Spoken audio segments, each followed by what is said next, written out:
ఆంధ్రప్రదేశ్ వ్యాప్తంగా మొంతా తుఫాన్ ప్రభావం బీభత్సంగా ఉంది. భారీగా కురుస్తున్న వర్షాలతో రాష్ట్రంలో పరిస్థితి అస్తవ్యస్తంగా మారుతుంది. ఈ మధ్యకాలంలో కని విని ఎరుగని రీతిలో ఈ తుఫాను ప్రభావం ఉండగా రాష్ట్ర ముఖ్యమంత్రి చంద్రబాబు సహా పలువురు మంత్రులు మొత్తం యంత్రాంగం ప్రజలకు ఇబ్బందులు తలెత్తకుండా ఉండేందుకు నిమగ్నం కాగా సహాయక చర్యల్లో national state disaster response teams అందుబాటులో ఉన్నాయి. మరోవైపు పునరావాస కేంద్రాలకు వేలాది మందిని తరలించిన జిల్లాల అధికారులు ప్రజలకు కీలకమైన సూచనలు కూడా చేస్తున్నారు.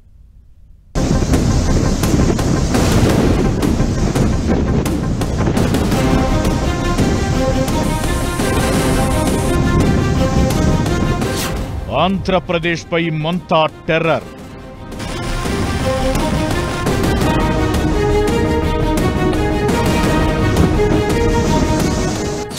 కోస్తాంధ్ర తీరమంతా అల్లకల్లోలం.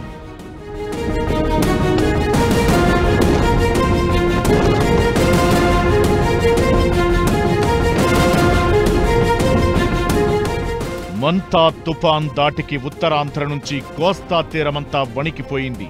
మంగళవారం ఉదయం నుంచి మొంతా ప్రభావం కనిపించగా చాలా చోట్ల చెట్లు విరిగిపడ్డాయి. సముద్రంలో అలలు 3 అడుగుల నుంచి 10 అడుగుల వరకు ఎగిసిపాటం కనిపించింది. మొంతా ప్రభావం మరో 2 రోజులు కొనసాగుతుందని వాతావరణ శాఖ హెచ్చరించింది. మరోవైపు మొంతా ప్రభావాన్ని ఎదుర్కొనేందుకు యంత్రాంగమంతా నిర్విరామంగా పనిచేస్తుండగా CM Chandrababu, deputy CM Pavan, మంత్రి Lokesh real time governance centre నుంచి పరిస్థితిని పర్యవేక్షించారు.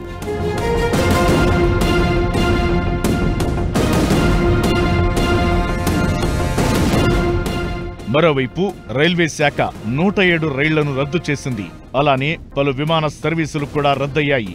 7 జిల్లాలకు రెడ్ అలర్ట్, 16 జిల్లాలకు ఆరెంజ్ అలర్ట్ కంటిన్యూ అవుతుండగా తుఫాన్ ప్రభావిత ప్రాంతాల నుంచి ప్రజలను సురక్షిత ప్రాంతాలకు తరలించారు.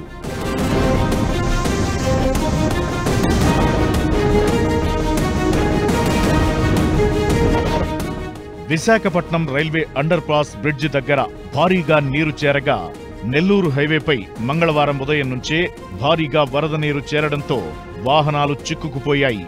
కాకినాడ పరిసర ప్రాంతాల్లో బీచ్ రోడ్ తీవ్రంగా కోసుకుపోయింది. రోడ్లు దెబ్బతిన్నాయి. అలానే పలుచోట్ల చెట్లు కూలడం, విద్యుత్ స్తంభాలు పడిపోవడం వంటి సంఘటనలు చోటు చేసుకున్నాయి. శ్రీకాకుళం నుంచి నెల్లూరు వరకు తుఫాన్ ప్రభావం చూపుతోంది.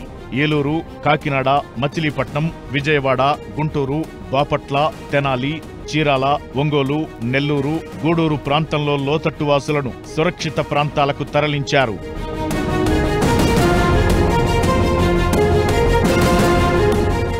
మొంతా తుఫాన్ వాతావరణ శాఖ హెచ్చరించినట్లుగానే ఉత్పాతం సృష్టించగా తీరం దాటిన తరువాత కూడా దాని ప్రభావం అతి భారీగా ఉంటుందని ఐఎండీ వార్నింగ్ ఇచ్చింది.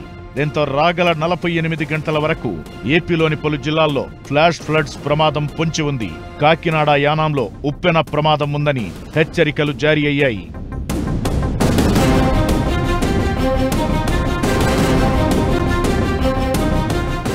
మొత్తంగా ఏపీలో 233 మండలాలు, 44 మున్సిపాలిటీలపై మొంతా ఎఫెక్ట్ స్పష్టంగా ఉండగా దాదాపు 19 జిల్లాల పరిధిలో 54 రెవెన్యూ డివిజన్లలో కంట్రోల్ రూమ్ వ్యవస్థలను ఏర్పాటు చేశారు.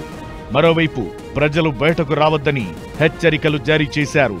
ఎమర్జెన్సీ ఏదైనా అవసరమైతే అధికారుల హెల్ప్ లైన్ నంబర్లను సంప్రదించాలని కోరారు. చెట్ల కింద నిలబడవద్దని, అలానే ప్రయాణాలు మానుకోవాలని సూచించారు అధికారులు.